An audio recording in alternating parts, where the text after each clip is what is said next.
আমি তো বহুত জায়গাত কওঁ ইউপিপিএল দল মুছলমানৰ দল।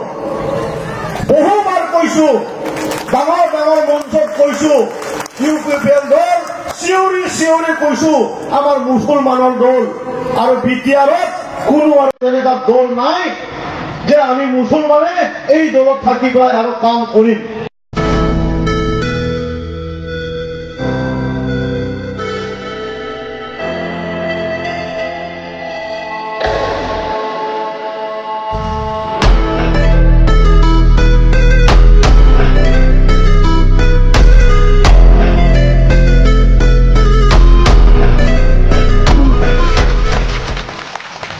টুপি বুজি পাইছেনে ছাৰ?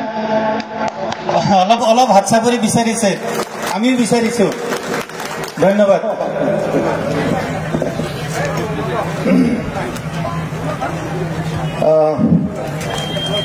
মঞ্চত উপস্থিত আমাৰ ইউপিপিএল দলৰ নেতৃবৃন্দসকল আৰু মোৰ সতীৰ্থ বন্ধু নীলোৎ স্বৰ্গীয়াৰী ডাঙৰীয়া আৰু আমাৰ সতীৰ্থ বন্ধু চালবাৰী সমষ্টিৰ MCLA আমাৰ জয় মুছাহাৰী ডাঙৰীয়া ইয়াত উপস্থিত আছে। প্ৰমুখে আমাৰ কেন্দ্ৰীয় মাইনৰিটি সেৱা সভাপতি সম্পাদক আৰু বহুখিনি আন্তৰিক শুভেচ্ছা আৰু মৰম মই জ্ঞাপন কৰিছো। মোৰ মাতটো ভাঙি আছে, আচলতে মই নকলেও হলেহেঁতেন, তথাপিও ক'ব দিছে যেতিয়া মই দুই আষাৰ কম মাত্ৰ। ময়ো আজি সঁচাকে বহুত খুচ, বহুত মানে মনত শান্তি মই অনুভৱ কৰিছো।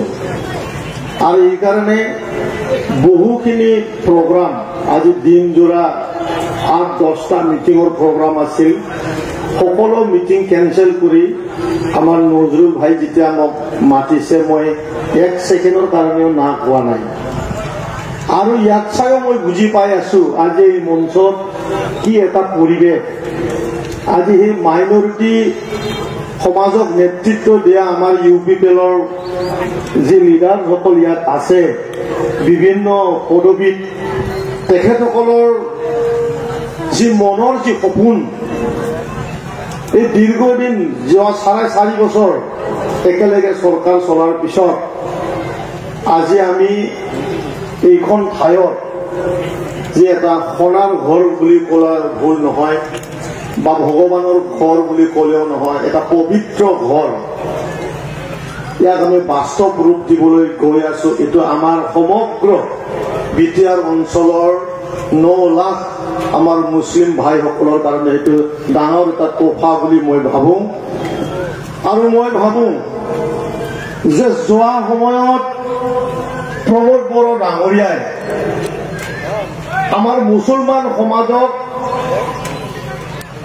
এটা অধিকাৰ দিয়াৰ কাৰণে, ৰাজনীতিকভাৱে দক্ষতা আনাৰ কাৰণে, যিহেতু তেখেতে মানুহ সমাজক বহু ভালকে বুজি পায়, বহুত ভালকে অন্তৰত সোমাই লয়, আৰু সকলো সমাজকে সমান অধিকাৰ দিয়াৰ তেখেতৰ যি চিন্তা বাৰ্তা আছিলে, 6জন আমাৰ মুছলমান ভাইসকলক 40টা সমষ্টিৰ ভিতৰত 6জন মুছলমান কেণ্ডিডেটক দি পেলাই তেখেতে প্ৰথমতে ভাবিছিল যে প্ৰমোদ বড়ো ডাঙৰীয়াই মুছলমানৰ কাৰণে অহৰহ চিন্তা কৰি আছে, সেইদিনাখনে প্ৰমাণটো দিছিল।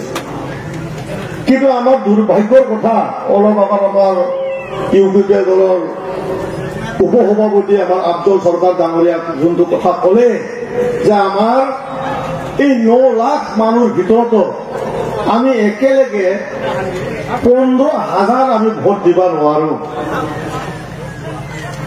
একেলগে কোনোখন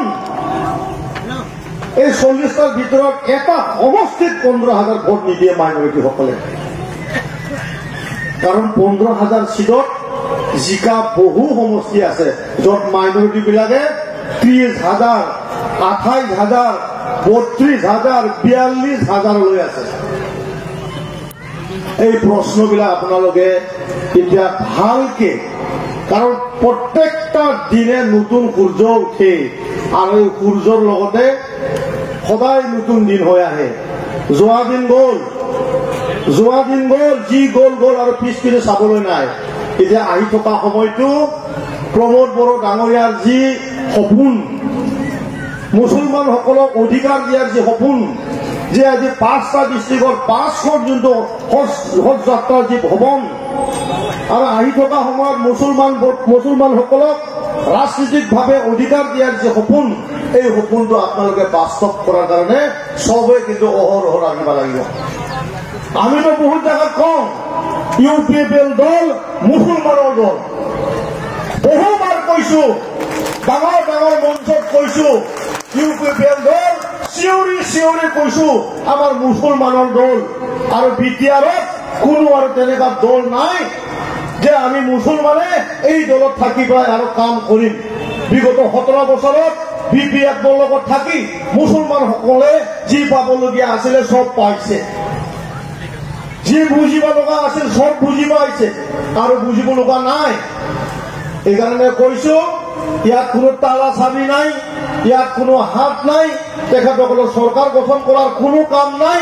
খালি কোনোবা ভাল মানুহ ভোটটো কাটাৰ কাৰণে তেখেতসকলে এই আমাৰ বিটিআৰৰ 40টা সমষ্টিত মানে কেণ্ডিডেট তেখেতসকলে খাৰা কৰাব আৰু পকেটটো গৰম কৰাব। ইফালে ল'ব 1 লাখ টকা, আমাক দিব কিমান 100 টকা। গতিকে এই ভুল নকৰিব। সদায় মানুহক কওক, ইয়াত থকা আজি পৰ্বতজৰাৰ পৰা অহা, ৰৌতাৰ পৰা অহা আমাৰ যিমান আমাৰ হাজীসকল আছে, যিমান আমাৰ নেতৃবৃন্দসকল আছে, মই সকলোকে অনুৰোধ কৰিছো আজিৰ পৰা আপোনালোকে কোৱা ষ্টাৰ্ট কৰক, মুছলমানৰ দল বিটিআৰৰ খালি UPPL দল, আৰু UPPL দল মুছলমানৰ দল। মই এইখিনি কথা কৈ সকলোৰে ঘৰত মংগল কামনা কৰি মই 2 আষাৰ ক'বলগীয়া ইমানতে মই সমাপ্ত কৰিছো। ধন্যবাদ।